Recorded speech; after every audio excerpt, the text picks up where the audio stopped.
Hello students. आज का हमारा बहुत ही इम्पोर्टेंट टॉपिक है जो कि बताता है कि किस तरीके से जो हमारे जो एटमॉस्फेयर है उसमें जो सॉलिड है उनका क्या नेचर होता है, क्या उनकी प्रॉपर्टीज होती हैं, वो किस प्रकार के या what kind of the solid are present in our atmosphere. तो फिर उसके अंदर हम देखते हैं कि किस प्रकार के जो सॉलिड्स हैं उनकी क्या प्रॉपर्टीज है।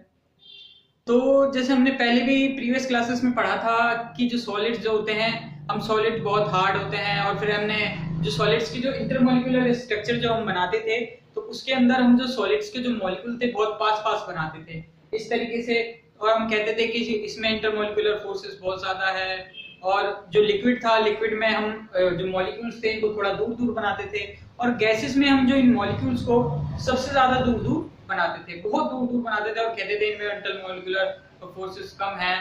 तो इस तरीके से हम ये जो प्रीवियस जो अपनी चीजें हैं उसको एक बार और थोड़ा सा कंसल्ट कर लेते हैं और फिर स्टार्ट करते हैं। देखो कि वही कि डेफिनेट मास वॉल्यूम शेप की बात करें, जो सॉलिड है उसका क्या होता है, डेफिनेट मास होता है। डेफिनेट उसका क्या होता है, वेट होता है, उसका वेट फिक्स होता है सॉलिड का।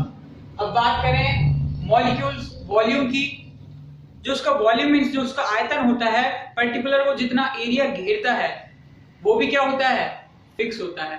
शेप की बात करें, जैसे उसकी आकृति है, अगर कोई चौकोर है ना, चौकोर है, या फिर अपन बात करें कोई भी, जैसे ये डस्टर की बात करें, एकदम क्या है, सॉलिड है।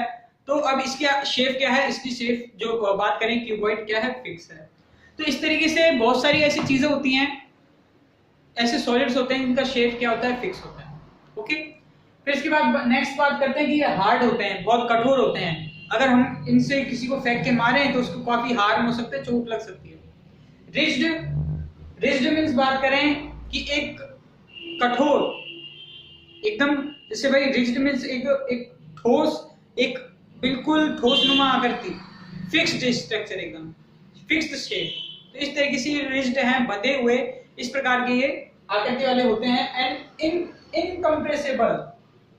इनकम्प्रेसिबल मींस हम बात करें, अगर जैसे सॉलिड है, अगर हम इसको दबाने की कोशिश करें, जैसे हम इसको सॉलिड्स को दबाने की कोशिश करें तो ये नहीं दबेगा, हम इसको दबा नहीं पाएंगे, हमारे ही उंगली को हार्म हो जाएगा। तो इस तरीके से ये क्या है, इनकम्प्रेसिबल है। और फिर हम बात करेंगे इनमें strong intermolecular forces are present. जैसे कि हम देखें कि भाई स्ट्रांगली क्या है, इनमें इंटर जो molecular spaces are less comparison to the liquid and the gases. तो इनमें गैस और लिक्विड से जो इंटरमॉलिक्यूलर स्पेसेस क्या होता है, बहुत कम होता है। जब गैस और लिक्विड की तुलना में जब इनमें इंटरमॉलिक्यूलर स्पेसेस बहुत कम होता है तो इनमें जो इंटरमॉलिक्यूलर फोर्सेस है वो क्या होता है, बहुत हाई होता है। ओके, अब नेक्स्ट चीज की बात करें, हायर डेंसिटी। जब देखें भाई पर्टिकुलर एरिया में जितने ज्यादा लोग जैसे रह सकते हैं तो उधर हम कहते हैं कि यहाँ तो डेंसिटी ज्यादा है, घनत्व ज्यादा है। तो वैसे यहाँ पे देखो पर्टिकुलर एरिया जो सॉलिड्स का होता है उसमें बहुत सारे जो मॉलिक्यूल्स होते हैं वो प्रेजेंट हो सकते हैं। एक पर्टिकुलर एरिया में बहुत सारे जो मॉलिक्यूल्स हैं वो प्रेजेंट हो सकते हैं, इसीलिए जो सॉलिड्स जो होते हैं उनकी जो डेंसिटी जो होती है बहुत हायर होती है। अब नेक्स्ट हम पढ़ते हैं कि सॉलिड्स के जो टाइप्स होते हैं वो क्या है, जो मेनली जो दो टाइप्स हैं उसके वो हम पढ़ते हैं।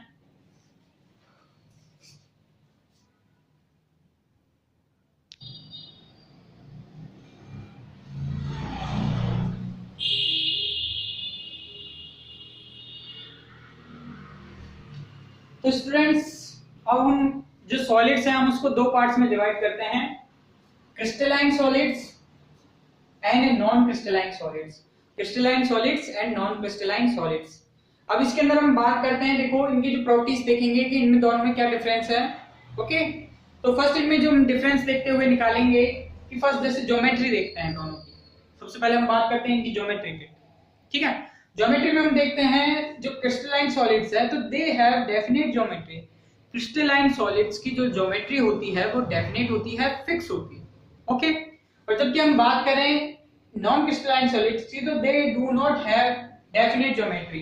क्रिस्टलाइन सॉलिड्स की जो ज्योमेट्री है वो डेफिनेट नहीं होती है, हम क्या करती, डेफिनेट नहीं होती है। अब हम बात करें इनके जो नेक्स्ट प्रॉपर्टीज है, इंटरनल अरेंजमेंट की बात करें तो बात करें internal arrangement of constituent particles. जो इसमें जो पार्टिकल जिससे मिलकर वो सॉलिड जो बना है उसमें बात करें इंटरनल अरेंजमेंट जो होता है कॉन्स्टिट्यूएंट पार्टिकल्स का इज डेफिनेट, वो फिक्स होता है, और वो फिक्स होता है एंड रेगुलर और लगातार होता है, फिक्स होता है और लगातार होता है, and they show long range order, और वो लॉन्ग रेंज ऑर्डर मतलब लंबी परास के होते हैं। लॉन्ग रेंज ऑर्डर मींस लंबी परास वाले, मतलब अधिकतम जो परास वाले, कठोर वाले होते हैं।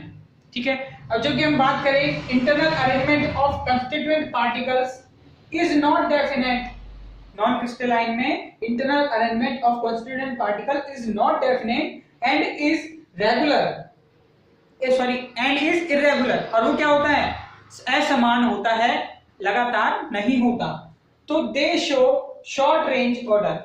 तो बात करें ये शॉर्ट रेंज ऑर्डर मतलब ये कम परास के होते हैं, मतलब अधिकतम परास वाले, शॉर्ट रेंज ऑर्डर वाले होते हैं। ओके, अब हम नेक्स्ट पॉइंट देखते हैं, नेक्स्ट इसकी प्रॉपर्टीज देखते हैं।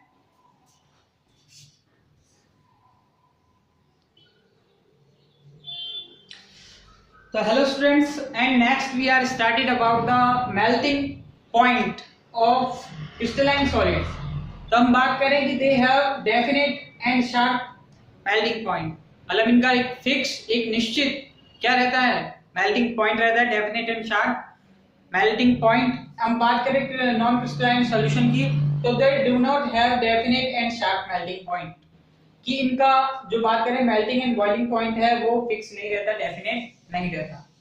अब नेचर की बात करें तो they are called true solids, कि जो क्रिस्टलाइन जो सॉलिड्स हैं उन्हें ट्रू सॉलिड्स, वास्तविक सॉलिड्स के रूप में जाना जाता है, जबकि they are not true solids, ये ट्रू सॉलिड्स नहीं हैं, बल्कि इन्हें they are treated as the supercooled liquids. Supercooled liquids means अतिशीतित द्रव, अतिशीतित द्रव इन्हें माना जाता है सुपरकूल्ड लिक्विड की तरह। जैसे मानो कोई लिक्विड है, उसको बहुत ज्यादा हमने क्या कर दिया हो, ठंडा कर दिया हो, तो उस तरीके से इसे माना जाता है सुपरकूल्ड लिक्विड।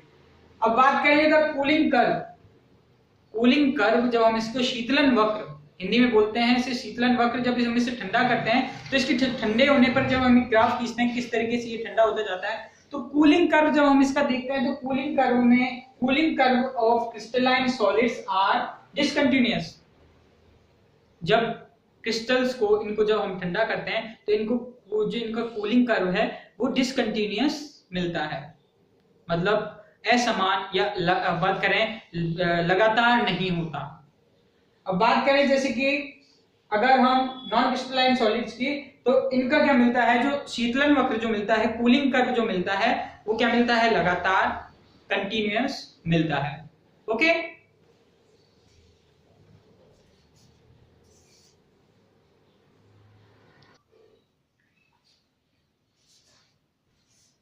तो स्टूडेंट्स गौर से देखिए, एनआइसोट्रॉपी असममितता की बात करें, एनआइसोट्रॉपी मींस असममितता की बात कर रहे हैं, तो बात करें जो क्रिस्टलाइन जो सॉलिड्स है दे आर एनआइसोट्रॉपिक, ये एनआइसोट्रॉपिक होते हैं, मतलब असममितता इनमें पाई जाती है, असममित होते हैं। जब बात करें मतलब इनमें जो सम्मितता जो होती है, जैसे भाई इस बात करें एक तरीके की कि have different physical properties in different direction। जब हम बात करें, जब इनके हम इंटरमोलिकुलर जब स्ट्रक्चर में जाते हैं तो जैसे अलग अलग डायरेक्शन में अलग अलग प्रॉपर्टीज मिलती है। जैसे कि देखें, जैसे अगर हम इस डायरेक्शन में गए, देखो इस डायरेक्शन में गए तो हमें अलग अलग सीक्वेंस मिल रहा है मॉलिक्यूल्स का। अगर हम इस डायरेक्शन में गए तो हमें अलग अलग सीक्वेंस मिल रहा है मॉलिक्यूल्स का। अगर हम इस डायरेक्शन में गए तो हमें अलग अलग सीक्वेंस मिल रहा है। तो इस तरीके से हम बात करें, अलग अलग डायरेक्शन में जाते हैं तो इनकी जो फिजिकल और केमिकल जो प्रॉपर्टीज है वो क्या होती जाती है, चेंजेस होती जाती हैं, एनआइसोट्रॉपी, इसलिए इसे एनआइसोट्रॉपिक कहते हैं। अब बात करें मतलब असममितता, इसमें अलग अलग डायरेक्शन में जाएंगे तो असममितता आएगी, मतलब अलग अलग उसके जो प्रॉपर्टीज हैं, फिजिकल प्रॉपर्टीज हैं, वो हमको डिफरेंट मिलेगी। लेकिन अब बात करें दे आर आइसोट्रॉपिक, ये क्या है, सममित मिलते हैं। कैसे, and should have physical properties in different direction, और इनकी किसी भी डायरेक्शन में चले जाओ, आप किसी भी डायरेक्शन में चले जाओ, चाहे आप इस डायरेक्शन में चले जाओ, चाहे इस डायरेक्शन में चले जाओ, चाहे आप यूं चले जाओ, किसी भी डायरेक्शन में जाओ, इसकी सारी जो फिजिकल एंड जो केमिकल प्रॉपर्टीज है हर डायरेक्शन में आपको सेम मिलेगी। ओके,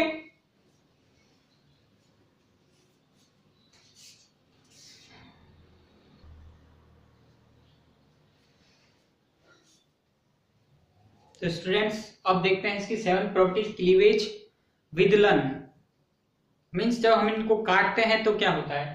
जब बात करें, जब हम क्रिस्टलाइन सॉलिड्स को जब हम काटते हैं, when cut with a sharp edge tool, एक तीक्ष्ण किनारे वाले टूल से जब हम इन्हें काटते हैं तो the new surfaces formed are plane and smooth. जब काटने पर जो सरफेसेस जो आती हैं स्मूथ होती है और एकदम समतल होती है, स्मूथ, चिकनी और एकदम समतल होती है। अब बात करें जब हम नॉन क्रिस्टलाइन सॉलिड्स की, तो two irregular surfaces are formed, तो दो अलग अलग सरफेस, एक ऊबड़ खाबड़ दोनों तरफ से सरफेसेस का फॉर्म होगा जब हम इन्हें चाकू से काटते हैं, तो शार्प एज वाले चाकू से काटते हैं तो इरेगुलर सरफेस आती है। अब बात करें एंथैल्पी ऑफ फ्यूजन की, एंथैल्पी ऑफ फ्यूजन, तो जो विसरण की जो एंथैल्पी है, तो हम बात करें इसमें क्या होता है, फिक्स होता है। इसकी जो एंथैल्पी ऑफ फ्यूजन मिक्सिंग होने की जो एंथैल्पी है वो फिक्स होती है, डेफिनेट। और बात करें इनकी जो एंथैल्पी ऑफ फ्यूजन क्या इंडेफिनेट होती है, या फिर बात करें नॉट डेफिनेट होती है। फिर हम बात करते हैं इसके एग्जांपल्स की, तो एग्जांपल जैसे कि बात करें NaCl, KCl, NH4, NO3, ये सब पर्टिकुलर बहुत सॉलिड संरचनाएं हैं। NaCl, KCl, NH4, ammonium nitrate, अब Au, Aurum, Cu, Ag, silver, सोना, कॉपर, फेरस, लोहा, जिंक सल्फाइड एक्सेट्रा। तो ये एक ठोस सॉलिड्स के एग्जांपल हैं, क्रिस्टलाइन सॉलिड्स के एग्जांपल हैं। अब नॉन क्रिस्टलाइन सॉलिड्स के जो एग्जांपल हैं याद करने लायक तो वही हैं, क्योंकि ये सॉलिड्स तो अपन को पता है, नॉर्मल सॉलिड्स के कैरेक्टर मिला के अपन उसको सॉलिड्स बता देंगे। लेकिन जो नॉन क्रिस्टलाइन जो सॉलिड्स हैं, जैसे बात करें जैसे ग्लास, देखो ग्लास भी एक सुपर कूल्ड लिक्विड के भांति कार्य करता है, इसके बारे में हम आगे पढ़ेंगे। और बात करें प्लास्टिक्स की, रबर की, रेजिन मीन्स जो गोंद वगैरह जो पेड़ों से जो प्रोडक्ट निकलता है, वो सब चीजें। तो इस तरीके से ये जो हमारा पूरा कंप्लीट क्रिस्टलाइन सॉलिड्स और नॉन क्रिस्टलाइन सॉलिड्स, हमारे सॉलिड्स के दो पार्ट हो गए, इनकी प्रॉपर्टीज हो गई। ओके, अब नेक्स्ट हम पढ़ेंगे आगे सॉलिड्स के बारे में और इसके जो फीचर्स हैं, तो वो उसके लिए आप वेट कीजिए नेक्स्ट क्लास का। ओके।